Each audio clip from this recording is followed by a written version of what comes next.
오늘 하나님의 집을 찾으신 우리 모든 성도님들에게 하나님께서 베푸시고자 원하시는 귀하고 복된 은혜가 충만하기를 주님 이름으로 축원합니다.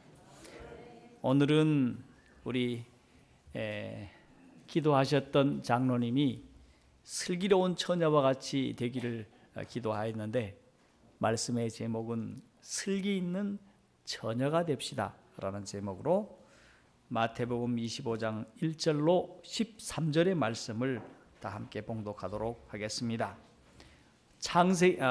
마태복음 25장 1절에서 13절입니다.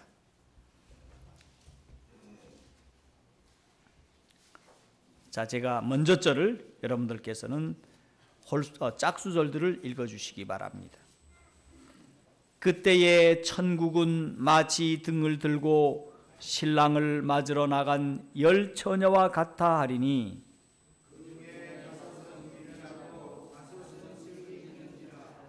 미련한 자들은 등을 가지되 기름을 가지지 아니하고,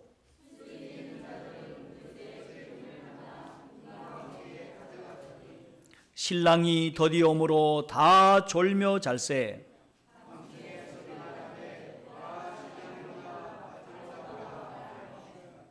이에 그 처녀들이 다 일어나 등을 준비할세.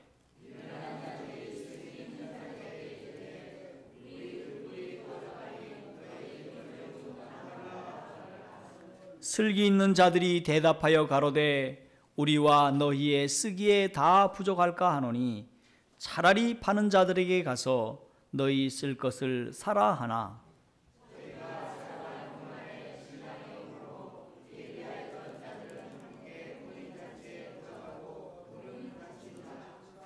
그 후에 남은 처녀들이 와서 가로되 주여 우리에게 열어주소서.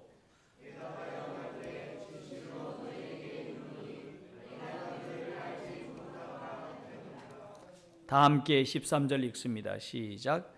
그런즉 깨어있으라. 너희는 그날과 그 시를 알지 못하느니라. 네, 고맙습니다.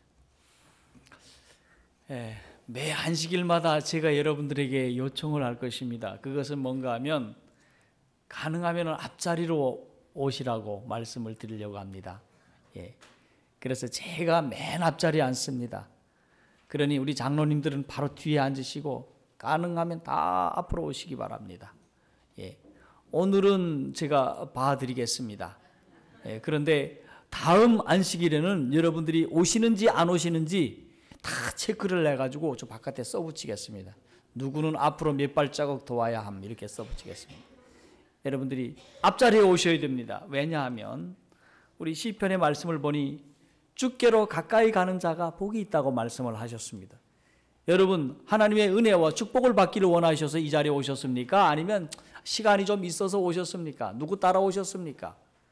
어떻게 오셨든 여러분이 하나님이 주시고자 원하시는 귀한 은혜와 축복을 받고 가기를 주님 이름으로 축원합니다. 아멘입니까?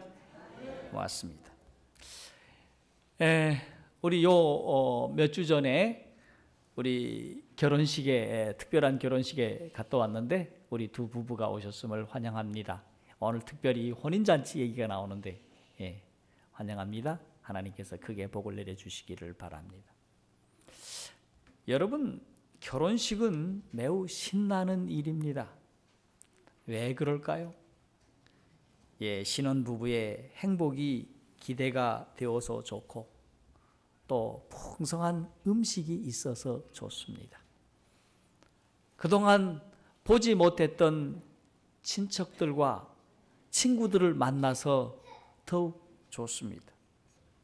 그런데 하나님이 준비하신 어린 양의 혼인잔치에는 이렇게 신나는 사람도 있지만 신나지 못할 사람도 있을 것이라고 하고 있습니다. 우리가 시험을 보면 평소에 시험 준비를 잘한 사람은 시험이 신나는 순간이지만 평소에 시험 준비를 전혀 하지 않고 땡땡이를 치고 놀다가 시험 자리에 들어가면 시험은 지옥일 것입니다.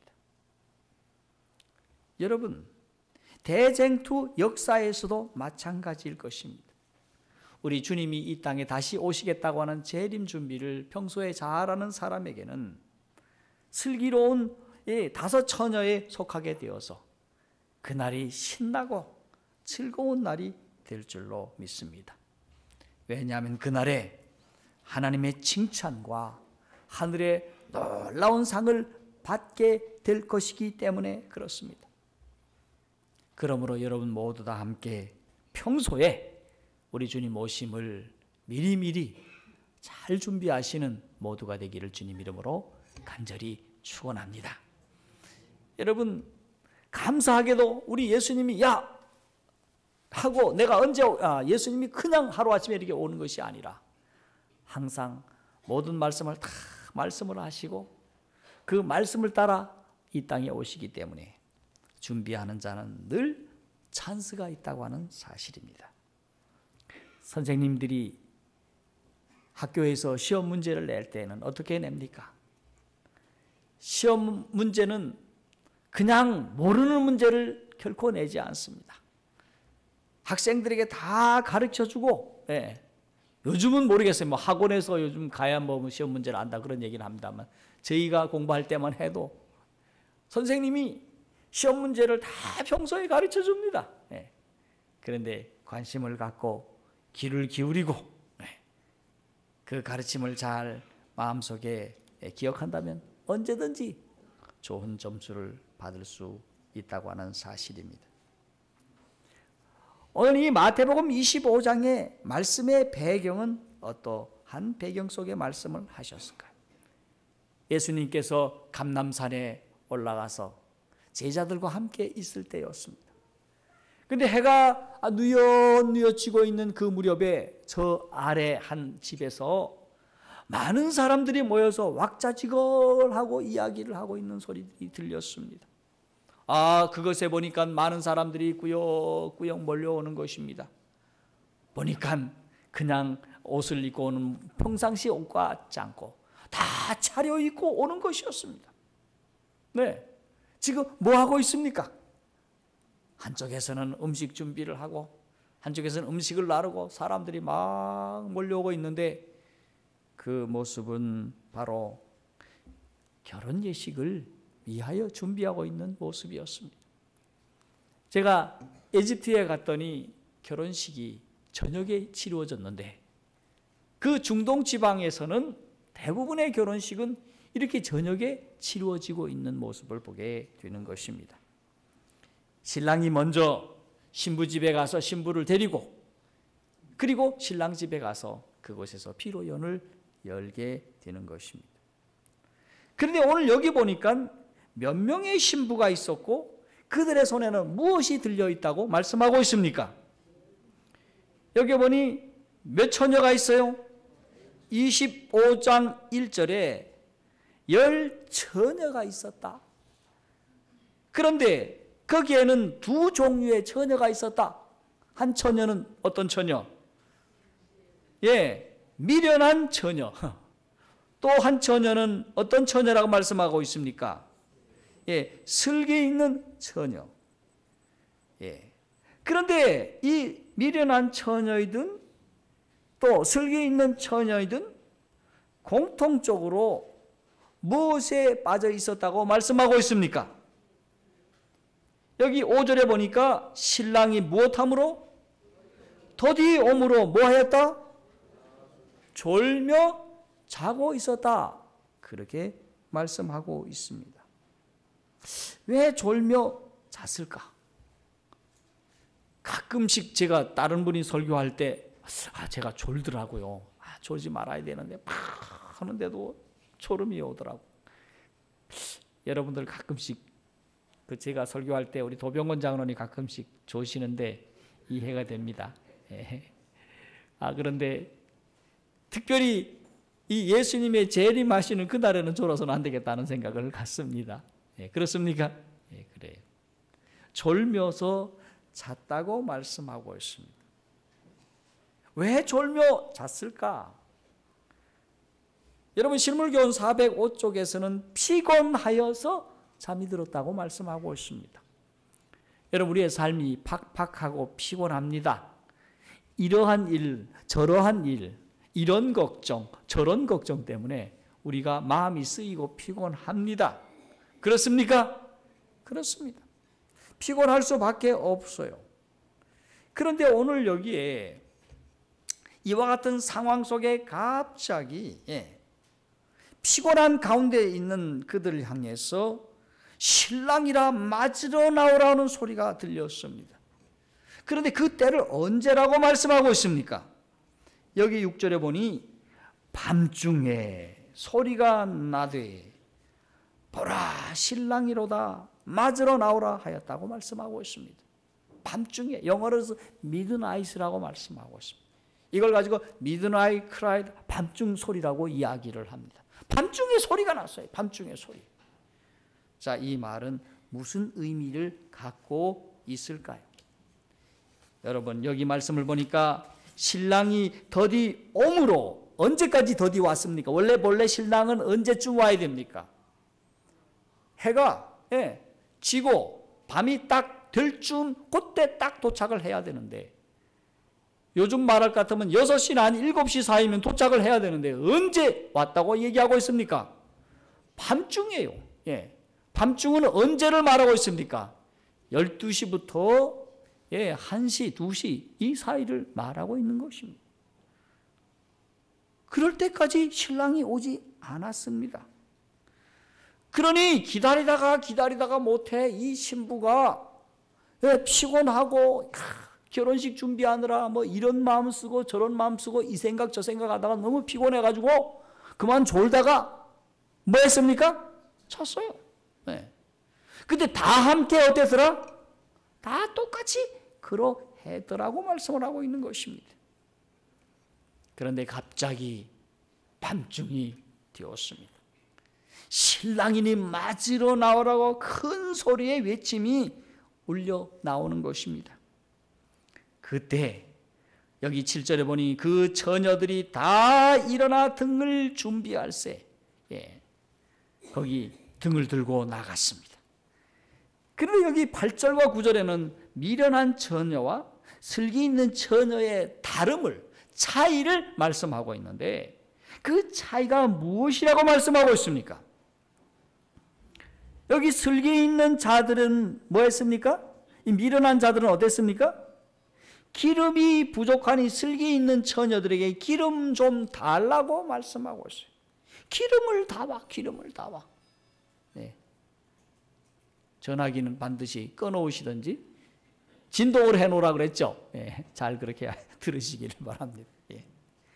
슬기 있는 처녀들에게 기름 좀 달라고 해서, 다시 말해서 미련한 처녀가 뭐가 없었더라? 뭐가 없어요? 기름이 부족한 거예요. 그래서 기름을 구하러 나가는 사이에 그만 어떻게 되었습니까? 문이 닫히고 그들이 들어올 수 없게 되었습니다. 자, 오늘 여기에서 우리가 이 신부들이 신랑을 맞기 위하여 반드시 유의해야 할 점을 우리 예수님께서 강조하고 있어요. 여러분, 선생님이 학생들에게 시험 문제를 내기 위해서 가끔씩 중요한 포인트를 밑줄 쫙 치면서 이거 시험 문제 날 것 같아 이렇게 얘기를 합니다. 그러면 납니까 안 납니까? 안 나와요? 그 선생님은 좀 이상한 선생님이야. 선생님들은 또 그렇게 얘기합니다. 밑줄 쫙 치고 옆에다 별표 쫙 그리면서 뭐라고 얘기합니까? 이건 수능에 날 것 같아. 여러분, 예수님이 이 땅에 오시기 전에 우리에게 수능 이상으로 생명의 말씀, 우리가 반드시 알아야 할 말씀, 그리고 실천되어야 할 말씀, 그 말씀이 오늘 우리에게 말씀하고 있는 이 미련한 처녀와 슬기로운 열처녀에 대한 비유인 것입니다. 매우 중요한 말씀인 것입니다. 그래서 예수님께서 강조하고 또 강조하셨습니다. 그리고 마지막 선지자인 엘렌 화이트이 여기에 대해서 얼마나 자주 말씀하고 있는지 모릅니다. 이 말씀이 우리에게 인기 있는 말씀이 결코 아닙니다. 재미있는 말씀이 결코 아닙니다. 그러나 그것이 중요한 이유가 무엇입니까? 우리를 살리는 기별이고 우리를 구원해 줄 수 있는 기별이라고 하는 사실인 것입니다. 그렇습니까? 여러분 그렇다면 아멘 한번 해보십시다. 그렇습니까? 예. 그러면 신부가 신랑을 맡기 위해서 반드시 유의해야 할 점이 무엇입니까? 여기 실물교훈 406쪽에 보니까 등에 기름 채우는 것을 등한히 하였다라고 말씀하고 있습니다. 신부가 뭐 채우는 일에? 등에 기름 채우는 일에 등한히 하였다라고 말씀하고 있습니다.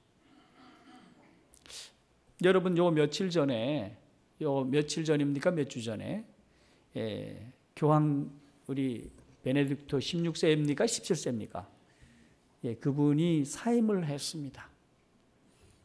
거기에 관해서 타임스지와 뉴스위크에 아주 엄청난 기사가 났습니다. 거기 내용을 보니까 지금 캐톨릭이 지금 거의 와해 정도에 들 만큼 어마어마한 어려움 속에 빠지게 되었습니다. 많은 신부님들이 참 그 적은 아동들을 성추행하는 일들이 얼마나 자주 일어나는지 몰라요. 바티칸 안에서 수많은 재정 스캔들이 일어나고 있습니다. 그 안에서 수많은 권력 다툼이 일어나고 있습니다. 그것을 저 독일의 출신 교황이 이걸 해결하려고 해도 너무 고령이고 너무 힘들어서 짐을 내려놓은 것입니다. 여러분 이번 왜 교황이 저 남미 분이 된 줄 아십니까? 이탈리 분들이 서로 싸우다가 남미가 가져가게 된 겁니다. 그런데 한국 사람들은 왜 그렇게 캐톨릭을 좋아하는지 모르겠습니다. 참으로 엄청난 일들이 우리가 살고 있는 나라 바깥에서 일어나고 있습니다. 여러분 오늘 이 말씀을 드리면서 왜 이런 얘기를 하는가? 오늘 마지막 때에 이 세상에 사람들을 구원할 기별을 가진 자는 제7일 안식일 예수 재림교회입니다. 무엇을 통해 주셨습니까? 예언의 신의 거룩하고 신령한 말씀을 통해 주셨어요. 여러분 캐톨릭은 스스로 이제는 자기 자신을 치유할 수 없을 정도로 지금 빠져가고 있습니다. 상당히 심각한 문제를 내포하고 있습니다. 그런데 여전히 한국에서는 인기가 제일로 좋습니다. 여러분 한국의 개신교회가 지금 너무너무 망가져가고 있는 거 아닙니까? 캐톨릭보다 훨씬 지금 망가져가고 있습니다. 여러분 그런데 오늘 하나님께서 우리를 살리는 기별, 이 민족을 살리고 우리를 살리기 위하여 우리에게 신령한 기별의 말씀을 허락해 주셨다고 하는 것입니다. 그것이 무엇입니까? 말씀으로 돌아가는 것입니다. 이번 프란치스코 교황이 무슨 이야기를 하고 있는가 하면 기본으로 돌아가자고 얘기를 하고 있습니다. 기초로 돌아가자고 얘기를 하고 있습니다. 말씀으로 돌아가자고 얘기를 하고 있습니다. 여러분 오늘 우리는 하나님의 거룩한 말씀으로 돌아가야 되는 것입니다. 말씀으로 돌아가야 우리는 살 수 있는 것입니다. 등에 기름을 채우라고 그러면 그냥 채워야 하는 것입니다. 그런데 자꾸 딴 얘기를 하는 것입니다. 여러분 기름을 채워야 하겠습니까? 여러분 근데 이 일은 언제 경험할 경험이라고 말씀하고 있는가 하면 바로 재림 직전에 있을 교회의 경험을 설명하는 것이라고 말씀을 하고 있습니다.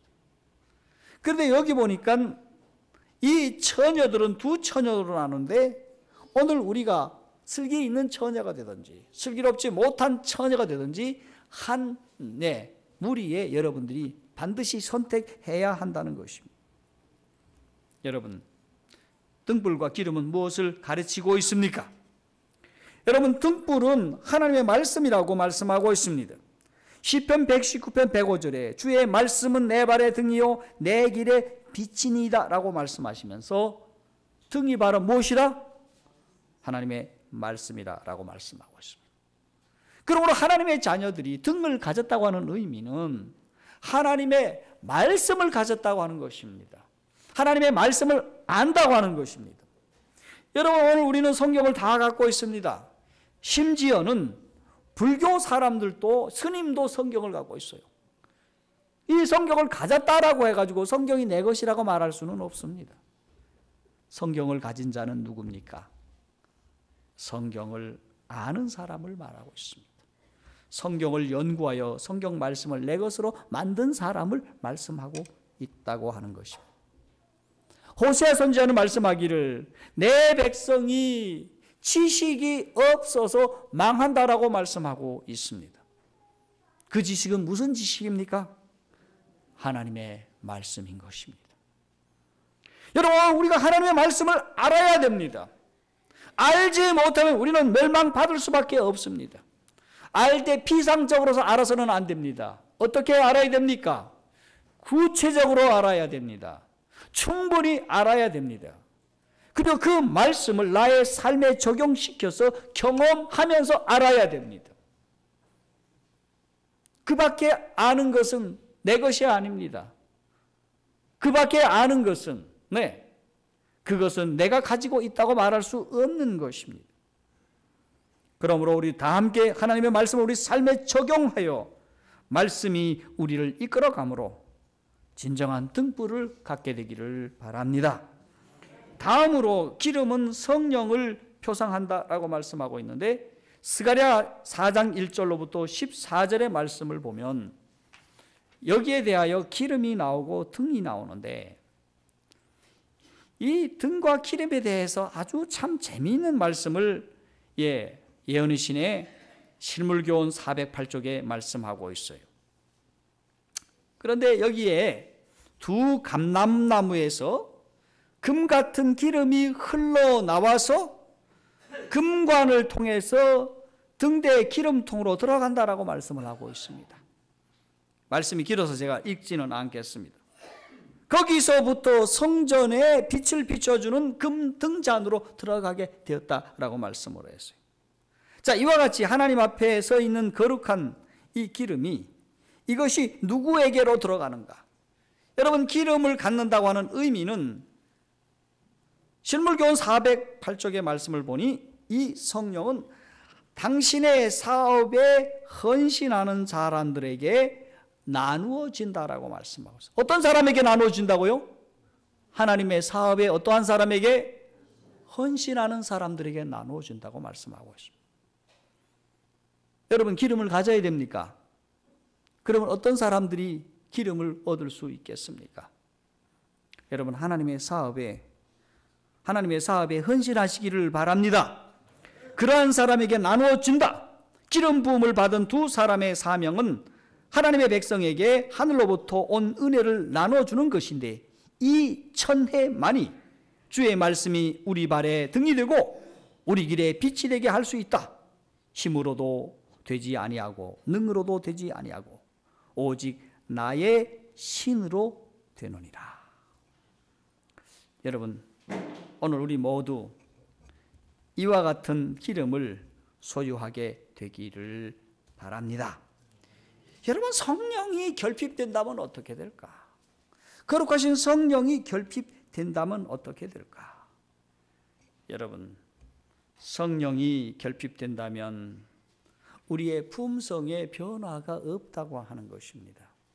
내가 왜 품성이 변화되지 않을까? 내 이 성격이 변화가 되지 않을까? 왜 아직도 이런 생각을 하고 살까? 아직도 이런 행동을 하고 살까? 이유가 무엇이라? 성령의 무엇이라? 큰 소리로 말합시다. 무엇이라? 성령의 무엇이라? 결핍이라. 성령의 부족이라고 하는 사실을 우리가 알게 되기를 바랍니다.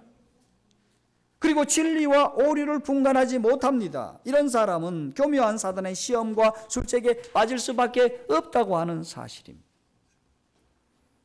여러분, 그럼 미련한 처녀는 어떤 사람일까? 여러분, 미련한 처녀들의 특징이 있습니다. 진리를 존중하는 사람이고 진리를 옹호하는 사람이라고 얘기를 합니다. 진리를 믿는 사람들에게 매혹이 됩니다. 그러나 중요한 사실은 성령께서 역사하실 때에 그 성령의 역사에 순종하지 않는다고 하는 것입니다. 그 다음에 자기의 옛 성질을 주님 안에서 죽이지 않는다고 하는 것입니다. 그 다음에 말씀을 듣지만은 말씀을 실천하지 않는 사람들을 말하고 있습니다. 하나님을 의지할 줄 모르고 하나님을 쳐다보지 못하고 말씀 따라 사는 사람이 아닙니다. 하나님 앞에 드리는 봉사는 점점 현저히 저하되고 형식화되는 사람이라고 말합니다. 입술로는 사랑을 나타내어도 마음은 먼 사람을 이야기하고 있습니다. 여러분, 오늘 이 중에서 한 가지라면 아직도 우리는 미련한 처녀 가운데 속해 있을런지 모릅니다. 여러분, 의사가 딱 진찰을 합니다. 그리고 처방전을 내주면서 당신은 뭐도 부족하고 이렇게 얘기를 합니까? 뭐 당뇨 수치가 얼마고 뭐 맥박이 얼마고 혈압이 얼마고 뭐가 얼마고 막 이렇게 하지 않습니까? 종합검진을. 그렇죠? 그 중에 한두 가지가 부족하면 우리가 어떻게 해야 합니까? 치료 받아야 됩니까? 혈압이 높으면 어떻게 해야 됩니까? 혈압을 어떻게 돼요? 낮춰야죠. 자, 그렇듯이 오늘 미련한 처녀는 병들린 처녀입니다. 근데 이 처녀들을 처방하는 처방전을 우리에게 주셨습니다. 그게 바로 무엇인가? 바로 거룩하신 성령의 역사함이라고 하는 것입니다. 여러분, 입술로는 하나님을 사랑할 수 있습니다. 그러나 마음이 멀고 성령께서 그와 함께하지 않으므로 결코 변화되지 않는 모습으로 사는 것입니다. 이러한 처녀는 결코 우리 주님의 사랑을 받을 수 없고 하늘에 들어갈 수 없다고 하는 사실인 것입니다. 여러분, 오늘 엘렌 화이트는 이렇게 얘기합니다. 품성은 위기 때에 나타난다. 보라, 신랑이라 맞으러 나오라. 이러한 음성이 들렸을 때 여기 품성이 변화되지 못하므로, 여기 기름이 없어서 기름이 충분하지 못하므로 그는 품성의 변화가 되지 못했던 것입니다. 여러분, 성령이 없는 것은 아닙니다.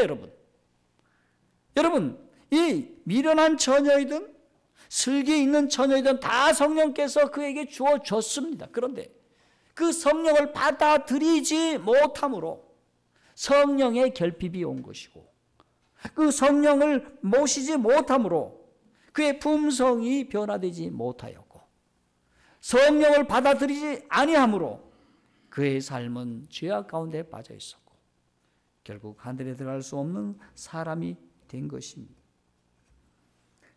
자, 오늘 여기 보니 재미있는 말씀을 말씀하고 있습니다.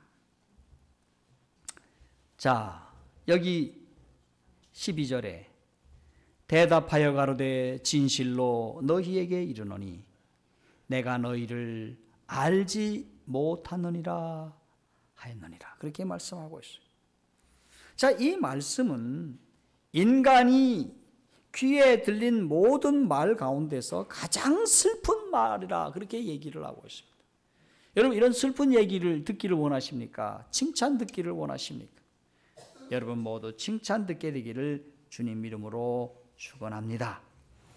여러분, 그러므로 오늘 우리는 슬기로운 처녀가 됩시다. 슬기로운 처녀가 되는 것은 간단한 것입니다.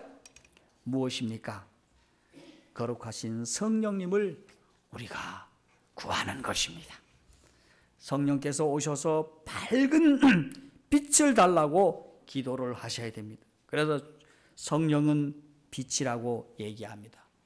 성령이시여 빛으로 오셔서 나의 처지를 알게 하시고 나의 갈 길을 보여주시옵소서.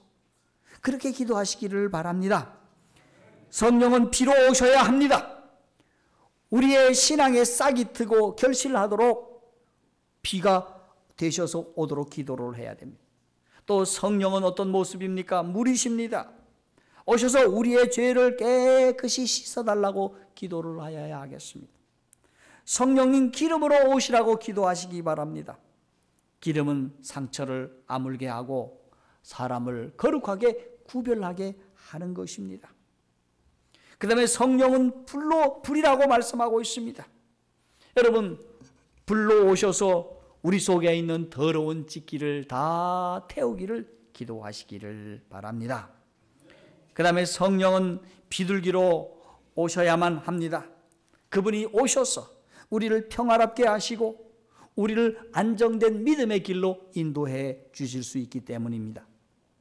그 다음에 성령은 오시되 어떻게 오셔야 됩니까? 작은 능력으로 오셔야 됩니까? 충만하신 능력으로 우리 가운데 오셔서 우리를 새롭게 하셔야만 하겠습니까? 성령은 오시되 충만하게 우리 가운데 오셔야 합니다. 그렇게 하려면 우리는 어떻게 해야 됩니까? 성령을 향하여 우리의 마음을 활짝 여는 것입니다. 여러분이 마음을 조금 열면 성령은 조금밖에 못 오십니다. 그럼 여러분이 활짝 열어놓는다면 어떻게 오실 수 있습니까? 여러분, 찻대기로 들어오실 수 있을 것입니다. 여러분, 오늘 우리가 그분을 향해 문을 여십시오. 오셔서 우리에게 충만하게 하시고요, 우리의 믿음의 싹이 트게 하시고요, 우리의 죄가 씻겨지고요, 상처난 우리의 마음이 깨끗하게 아물게 되고 거룩하게 되고요, 우리의 갈 길을 보여주시고 우리의 죄를 다 없이 하게 하시며 우리를 평화롭게 하시고 능력의 삶으로 인도하게 될 줄로 믿습니다.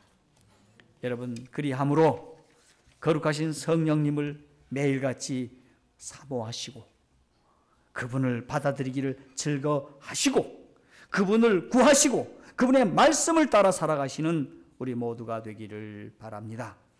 여러분, 오늘 이 땅에 부족함이 참 없이 살고 있습니다. 여러분, 우리가 얼마나 잘 먹고 사는지 모릅니다. 얼마나 좋은 집에 살고 있는지 모릅니다. 여러분, 얼마나 물질적으로 풍요롭게 살고 있는지 모릅니다. 그런데 오늘 우리가 한 가지 놀라운 사실은 이런 풍요 속에 살면서 거룩하신 성령의 결핍을 느끼지 못하고 사는데 큰 문제가 있다고 하는 사실입니다. 간절히 성령을 구하지 못하고 살아가고 있다고 하는 것입니다. 그렇기 때문에 교회가 능력을 점점 잃어가고 있습니다. 말씀의 능력이 잃어가고 성령의 능력이 잃어가니 기적이 일어나지 않고 이적이 일어나지 않는다고 하는 것입니다.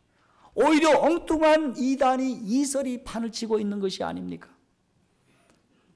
예, 제가 엊그저께 인터넷을 쳐보았더니 이단 이설에 빠져 있는 사람들이 얼마나 대한민국에 많은지 모른다는 것입니다.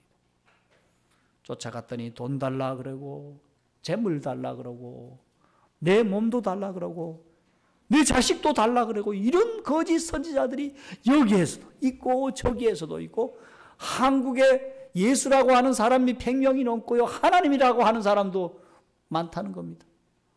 세상에 어떻게 공부를 했길래, 어떻게 성경을 읽었길래 이런 사람들이 판을 치고 있습니까? 심각한 시대에 살고 있습니다. 여러분, 오늘 우리는 정신을 차려야 하겠습니다. 그리고 우리 하나님께서 우리에게 거룩하신 성령을 주시겠다고 약속하셨습니다. 모든 것을 내가 주겠다고 다 약속하셨습니다. 그러므로 우리 거룩하신 성령 하나님을 간구하십시다. 그래서 성령께서 우리 가운데 머물러 있을 수 있도록 그분과 늘 함께 하기를 바랍니다. 그리고 그분의 말씀을 듣고 그분의 인도하심을 따라가는 우리가 되도록 하십시다. 우리의 성령께서 너무 조금 임하신다면 충만하게 임해달라고 기도를 올립시다. 여러분, 그분이 오시면 우리는 기쁨이 가득할 것입니다. 행복할 것입니다. 여러분, 그분께서 오셔서 우리를 치유하여 주실 것입니다. 우리의 모나고 잘못된 품성을 새롭게 만들어 주실 줄 믿습니다. 여러분, 교육이 무엇입니까? 사람을 변화시키는 것입니까? 잘 먹고 잘 살 수 있게 하고 돈 버는 기계로 만드는 것입니까? 오늘날 우리는 잘못된 교육을 받고 있습니다. 여러분, 교육을 받고 나서 우리가 어떤 사람이 되었습니까? 더 이기적이 되고 더 이상한 흉물스러운 사람이 되어서 돈 버는데 혈안이 되어서 그냥 그렇게 그런 삶을 살아가고 있습니다. 여러분, 이 모습은 짐승의 모습과 다를 바가 없습니다. 많이 배웠기에, 많이 가졌기에 결코 행복한 것이 아니라고 하는 사실입니다. 여러분, 많이 배운 사람이 더 망가져 있습니다. 많이 가진 사람이 더 망가져가고 있습니다. 여러분, 불행한 시대에 오늘 우리는 순수함으로 돌아와야 합니다. 기본으로 돌아와야 합니다. 바로 그것이 어디입니까? 말씀입니다. 또 무엇입니까? 성령입니다. 네, 그분께서 우리 가운데 오신다면 우리를 치유해 주실 것입니다. 우리의 마음이 기쁨으로 가득 찰 것입니다. 우리의 가는 길이 기쁘고 행복할 것입니다. 여러분, 옥스퍼드 대학의 유명한 교수였던 C.S. 루이스가 이런 말을 했다고 하지 않습니까? 하나님은 사람을 만드실 때 사람 속에는 커다란 큰 공간을 만들어 두셨다고요. 그런데 그 공간을 채우기 위하여 사람들은 분주히 새벽부터 밤늦게까지 공부하고 또 직장에 가고 돈 벌고 또 무엇을 얻으려고 노력한다는 거죠. 그런데 그것을 채워도 죽을 때까지 채워도, 아무리 채워도 결코 채울 수 없는 공간이라고 하고 있지 않습니까? 여러분, 이 공간 속에 무엇을 채우고 있습니까? 여러분, 그렇게 채우다가 결국은 지쳐서 늙어서 그냥 쓰러져서 그냥 죽는 것이 아닙니까? 이렇게 속절없이 죽는 것이 아닙니까? 여러분, 이와 같이 채우는 시간이 그리 많지 않습니다. 여러분, 우리의 인생이 안개와 같고요, 화살같이 금세 지나가는 것이 인생의 시간이 아닙니까? 이 좋은 시간 동안 여러분, 우리의 필요를 채울 것은 분명히 채워야겠지만 먼저 해야 할 우선순위가 있다고 하는 것입니다. 그 우선순위가 무엇인가? 여러분, 오늘 이 열처녀 비유를 통해서 우리가 무엇을 교훈받고 있습니까? 성령님을 구하십시오. 거룩한 그분을 여러분 초청하십시오. 그러면 우리를 새롭게 만들어 주실 줄로 믿습니다. 우리 하나님의 자비롭고 은혜롭고 노하기를 더디하시고 인자와 진실이 많은 그런 품성으로 우리를 만들어 주실 줄로 믿습니다. 여러분, 진정한 교육이 무엇입니까? 진정한 교육은 참다운 사람으로 변화되는 것이 아닙니까? 고결한 품성을 가진 사람으로 변모되는 것이 아닙니까? 오늘날 이런 사람이 부족하기에 이 세상은 참으로 험난해진 것입니다. 여러분, 정치계가 그렇고 경제계가 그렇고 이 세상 모든 세계가 다 그러합니까? 그러하지 않습니까? 여러분, 장관을 임명하겠다고 여러분 대통령이 뽑아놔도 청문회 가버리가 얼마나 사람들이 지저분한지 모릅니다. 왜 그렇습니까? 여러분? 잘 배운 사람들입니다. 아주 유능한 사람입니다. 그럼에도 불구하고 이렇게 왜 망가지고 있습니까? 바로 이런 거룩하고 고상하게 만드는 진리가 그 속에 없었기에 그들이 그렇게 되어가고 있다고 하는 사실입니다. 오늘 하나님의 자녀들이시오, 하나님께 은혜를 받고자 원하시는 분들이요, 우리가 구할 것을 먼저 구해야 합니다. 찾아야 할 것을 먼저 찾아야 합니다. 엉뚱한 것 찾다가 망신당하고 엉뚱한 것을 추구하다가 망가져가고 있는 내 자신을 보면서 이 땅에 살아가는 삶을 우리는 속절없다, 또 한탄스럽다 이렇게 얘기하며 살아갑니다. 그런데 하나님의 말씀을 구하고 하나님의 거룩한 성령을 구하는 삶은 참으로 아름답습니다. 그가 어디를 가든지 빛이 될 수 있고 어디를 가든지 소금이 될 수 있고 어디를 가든지 그는 하나님의 거룩한 사람으로 설 것입니다. 여러분, 이 시대가 참으로 수상합니다. 선생이 없는 것처럼 보이고 있습니다. 배울 것이 없는 것처럼 보이고 있습니다. 십자가가 있지만 골목마다 십자가가 다 있어요. 밤이만 되면 그 십자가의 빛이 온 동네를 환하게 비춰주고 있지만은 지금 세상 사람들은 어느 곳이 빛인지 어디를 가야 할지 방황하고 있습니다. 심지어 교회라 하더라도, 교인들이라 하더라도, 목회자라 하더라도 방황하고 있는 것이 아닙니까? 오늘 우리에게 이런 신령한 기별을 주셨으니 여러분 모두 이 기별에 집중하셔야 되겠습니다. 기별을 쫓아가야만 되겠습니다. 그리하지 않으면 우리도 귀한 진리 가운데 있다고 하지만 그 진리 속에서 우리는 방황할는지 모릅니다. 하나님의 거룩한 진리의 말씀으로, 성령의 귀한 가르침의 말씀으로 나오셔서 성령 하나님이 우리에게 주시고자 원하시는 귀한 은총 속에 살아가심으로 귀한 축복을 누리며 진정한 빛과 소금이 되시는 여러분과 저가 되기를 바라면서 말씀을 마치겠습니다.